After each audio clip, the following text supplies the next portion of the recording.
Which type of products have you guys had the most success with? Ad account warming is probably one of the biggest scams on the marketplace. How do you do market research? How many ads do you run in a CBO, an initial product test of a $100 a day budget?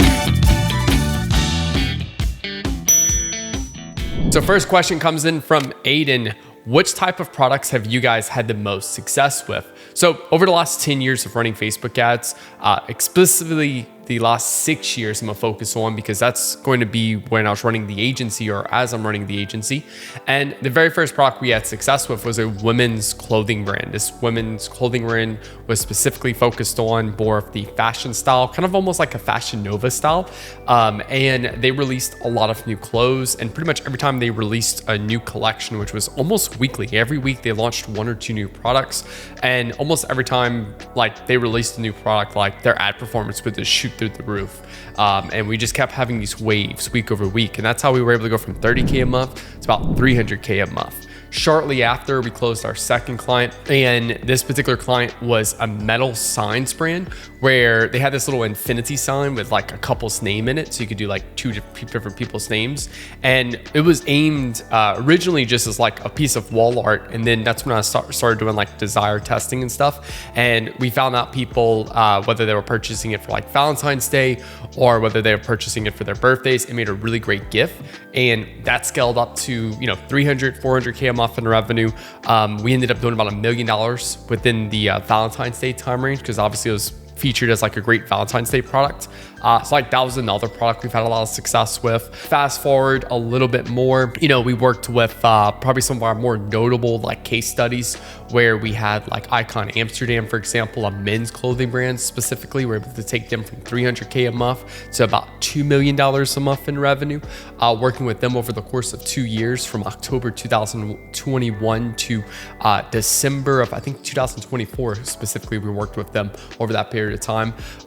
We've worked with Paint by Numbers brands where we took them from 100K a month to about $1 million a month by simply going from just stress and anxiety to shifting over to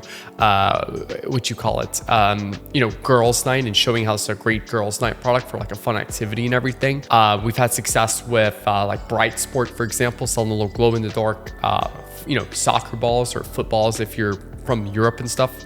And that one right there, that does a couple $1 million during Q4 because it's seen as a really great kids gift. And then it pretty much falls to like 10K a month in revenue after that. That's kind of, again, some of our more notable case studies right there. We also, work with a ambulance insurance brand. It's about as much as I can say from there. And we've been working with them for about 5 years now. And that's a lead generation client. So we also have a lot of success with our lead gen clients. That's one brand. Another brand was a acne service. We still actively work with them for about a year now, where they sell a high ticket $3,500 acne service to help remove acne. And we purely do lead gen for that. All the way down to like POSs for restaurants where like the little thing you tap your credit card and stuff, had good success with that. Great success with, we've had a butt cream product where you literally rub it on your butt to like stop itching and stuff. Help them add, I think, an extra 100, 200K a month in revenue for their business. A matcha brand more recently, we've had really good success with. We've had success with, let's see, what's another brand? We've had a couple more brands. It's just over the years, so long. Wallet brand. A couple of our Inner Circle students, we had a wallet brand, had another firearms brand for Inner Circle students, a pillow brand, and then another really good one more recently was specifically the, one of our firearms accessories brands as well. So a lot of variety in the sense of products we've worked with. And honestly, we love working with a lot of products. I don't really have like, hey, I only want to focus on this type of product, because I love the idea of the fact that we have marketing principles that we can just keep carrying over into what I would say these various different niches, and they all work the same. The same principles apply to all these niches, and that's what I have the most fun with. Next question, Aziz asked, what do you think about ad account warming? I think ad account warming is probably one of the biggest scams on the marketplace. I don't think you need to warm up an ad account. The old idea of ad account warming is essentially where you launch a new ad account and then essentially you'll optimize for like add to cart, view content, maybe even an engagement campaign before you actually start optimizing for purchase conversions.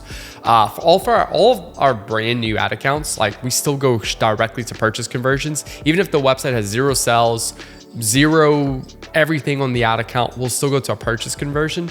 When you click on the purchase conversion, usually it'll be like kind of grayed out, but like you can still click on it and it'll just give you a warning saying like, hey, we haven't received any activity the last 14 days for this particular event. It doesn't mean that like it's technically broken. It just means that Facebook hasn't received any activity yet, but you can still optimize for it. Facebook predetermines and puts like deposits people into different buckets. So you have the purchase audience, you have the add to cart audience, you have the view content audience, the checkout initiate audience. So when you click on one of those events and you say, hey, Facebook, I want people just to click on my links, you're not gonna get any sales. So I'd rather not waste the money on those like particular lower quality events. And I want to focus more on like the purchase conversion events. So that way, even if like, hey, quote unquote, the purchase conversion's high in the beginning, that's just a sign that, hey, the creative, the landing page or the product itself needs to be tweaked. I still rather spend money on an audience more likely to purchase versus an audience that doesn't.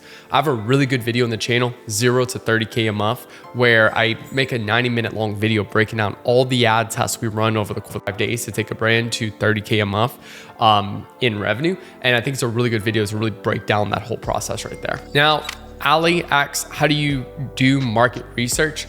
To be honest, I like to just pop open Reddit. I like to pop open YouTube. I like to pop open TikTok. I don't really have like a one way. I just pop open all these different channels and I'll just start with something. I may start with a desire that I just hey, I see this product. I'm like, I've seen success with people selling this product to like, this particular desire. I'll just search that up on YouTube, Google, TikTok, Reddit, and just start reading articles around it. Sometimes I'll start with the avatar. Sometimes I'll start with the problem.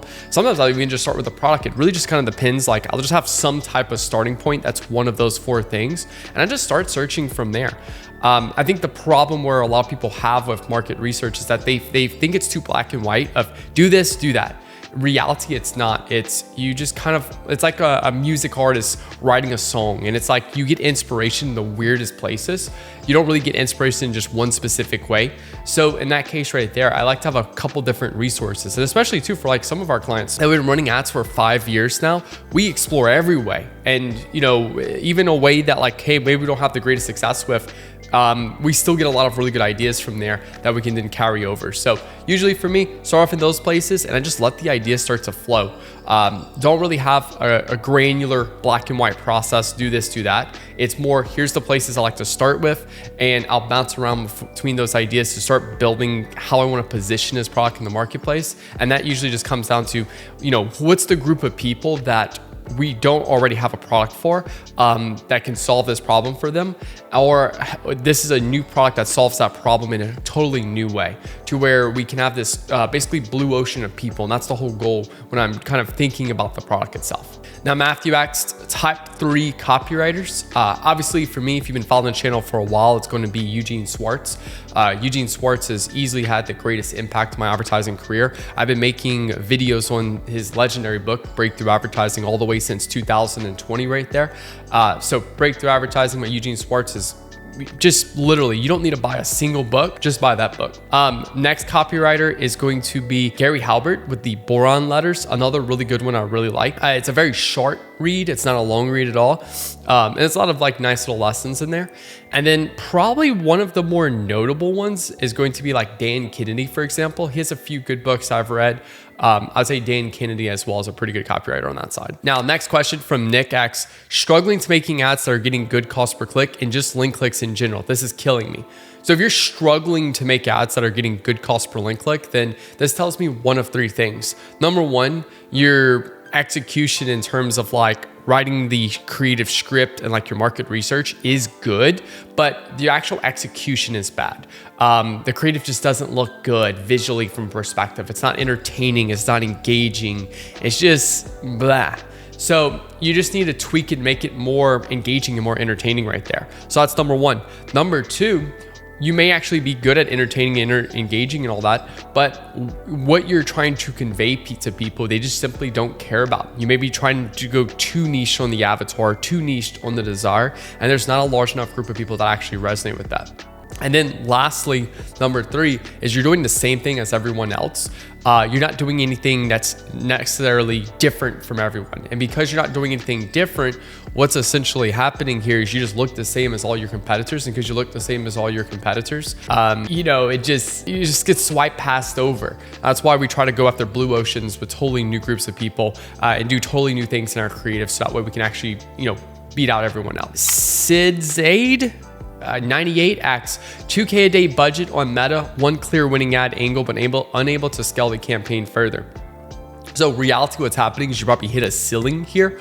And basically the ceiling is the fact that we need to get to more people, and more people might be, hey, let's expand countries, let's expand, geography. Or this might be, hey, we're going after one avatar, let's add in a couple new avatars. I think of like our, mouth spray client where they were going after horny college kids. And then we also added in cigar breath. And once we added in cigar breath, and now we have horny college kids and cigar smokers, we opened up our market and we're able to spend more money. So now we're adding more avatars so we can keep building up and growing and scaling further. So either the avatar you're going after is constrained and you need to open up new groups of people. And sometimes you don't even need to overthink this. Literally for some of our clients, like we'll just be like, hey, we're dominantly targeting white 18-year-old or 21-year-old women. Let's go after a black girl, or add in a black woman in that sense right there. And now we're targeting 2 different groups of people, both still with the same messaging, but we're resonating with more people now because from an ethnicity perspective right there. And then sometimes it'll be, hey, we're only focused on women. Let's also add men, and now we can expand further because now we have men and women. So sometimes it might just be more of a basic level of men and women and like ethnicities right there. And then sometimes it's, hey, we need a whole new type of avatar. And honestly, we'll just test all and see what works best. And then the last thing is from a market awareness perspective, you can expand your messaging. Maybe you're all the way on product aware. Now let's go up to solution aware, maybe even problem aware or unaware to reach even more people right there. And then lastly, hey, instead of doing all of that, why not just keep all that the same, keep scaling that up. And as you get a higher cost per purchase, build the business to accept the higher cost per purchase where you actually focus on getting more people to buy again from you. And then when you do that, all of a sudden you start expanding LTV to where you can forward more to acquire a customer right there. And that's usually one of our go-tos as well. All right, TMC marketers asked, are event ads launched in the main campaign? If performance drops after event is over, then what? So yeah, like for example, right now, Father's Day, I'm filming this on a Tuesday, Father's Day is Sunday. Over the last 21 days, we ran Father's Day gifting ads, and those scaled up really hard and crushed. And then, this past Monday, all performance dropped because now those are no longer like relevant because people know that they can't buy a gift now and be in time for Father's Day this Sunday. So like the campaign obviously scaled up, performance crashed. I turned those ads off, I lowered budget, and we're back to normal again. So I don't really worry about the performance dropping because I just handled that, and then performance goes back to normal. Performance will still technically be bad this week, and that's not necessarily because the campaign's ruined or unoptimized or something like that. It's because that people in the market are shifting their spending habits for the next 7 to 10 days before they go back to buying normal again. All right, Pug Elite asked, what is your entire workflow when you start with a new product or client? Great question. I actually should have a video live already on the channel now that the time I'm making this video called How I Scale My Facebook Ad Clients, or my full process for scaling Facebook ad clients, where I go over the whole process. But in short, it usually starts off with a discovery call with my sales rep. If they meet all the qualifications to work with me, then they go on a strategy call with me. And the strategy call is a 45-minute call where it's just a free-flowing call of me kind of thinking about the product, asking them questions about their business. I'm thinking about the bottlenecks in their business. I'm thinking about what they're struggling with right now. And then I'm thinking about, just based off my last 10 years of experience running Facebook ads, all the different things we can deploy here to help them scale. And I started putting together that strategy in place. Sometimes I'll just know the market already from experience. Like your greatest research is just experience. So some products that just have a lot of experience in that particular niche, and I'm like, oh, your product would be really good for this particular niche here. And essentially I already kind of like quote unquote have the research because I already have that experience, and I can just tell them like, here's exactly how to position that right there. And then what I'll do is I'll take that pretty much that whole strategy call, give it to Claude, give it all their ad account data, winning ads, losing ads, and it'll put together like a 30-day strategy plan for me that I'll then hand over to my creative strategist who will go execute on that plan for the first 30 days. And then from there, we'll tweak from there. Now, from a research side, already answered that at the beginning of this video. We're going over like, TikTok, Reddit, YouTube, and all that, pulling, ideas and data from there as well. All right, Lavi asked, how many ads do you run in a CBO, an initial product test of $100 a day budget? To be fair, the way our agency works is that like this week, my creative strategist writes all the ads. Next week, my video editors make all the ads. And then the following week, week 3 is when we actually launch them in the ad account right there. And that's usually gonna be my creative strategists are told to do 1 ad idea per day per client. So that's about 5 ad ideas they'll make this week. Next week, my video editor will produce these 5 video or ads, whether video and photo, it's usually a mix. And then week 3, my media buyer will launch those, and that'll be a campaign $100 a day with those 5 ad sets. Now, that's on week 3. Well, on week 2, while my video editor works on those next, or that first set of 5 ad concepts, my creative strategist starts working on week 2 as well. So now on week 3, my video editor's working on essentially the next round of ads. So that way, week 3, we launched the first set of ads. Week 4, we launched our next set of ads. Week 5, we launched our next set of ads. So every week they keep going week after week. I know it's kind of confusing right there, but just every week we just keep launching 5 ad sets. And that's just because what my creative strategists are paid to do. And that's how we can maintain quality with quantity. If you can lead with quality and you can create 15 ad ideas in a week and have 15 high quality ad ideas, which comes out to about 45 creatives, and you can do that every week with a $100 a day budget, go for it. I have nothing against that at all. I've literally seen dropshippers with a $20 a day budget rip 50 TikToks a day and launch 50 TikToks a day in their campaign with a couple hundred creatives in that campaign over the course of a week or 2 and still find winning ads and scale.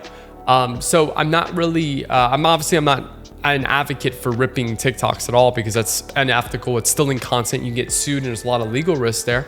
But just showing you an extreme example of why I don't care about having a certain number of creatives at $100 a day. It's not something I'll worry about or even think about. I just want to make sure that I can run that for at least 30 days to give myself time to optimize those key things right there. Now, next question is from Nick. If I was targeting hot apartment sleepers, would hot be their problem or symptom? So yeah, I mean, the problem is, hey, I'm hot at night, I can't sleep. What's the solution here? And the solution may be, I don't know if he's saying the solution's the AC unit or something like that. But the solution might be, oh, hey, I need a lower AC, right? Or, hey, I already am lowering AC, but it's not getting cold enough in my room. So then it's like, well, hey, if AC is not holding up or being cold enough, then here's what you can do next, right? And then the solution would just be some quick way to make your apartment colder in that sense, because that's their desired state. Deep restful sleep from colder apartment or something like that. So problem would be fact that I can't sleep at night because I'm too hot. So what's the solution there? And I don't know what the solution you're trying to pitch them is here. I see you talk about AC units, so I don't know if it's like AC not getting low enough or something like that, which would be more realistically the problem there. And that's kind of like one of those things where like they're more solution where they already know what the solution is to get their AC lower, but for whatever reason it can't go lower. And that would technically be the solution right there. So, but yeah. Hope you guys enjoyed this video, something a little different. I do weekly Q&As on my Instagram, and I want to start going and use those questions as a YouTube video once a week. So let me know if you guys like this series. Happy to keep them up. A lot of really good questions here. Again, follow me on Instagram, Nick Theriot _. I post a Q&A once a week and then get you a chance to actually be featured on one of these videos.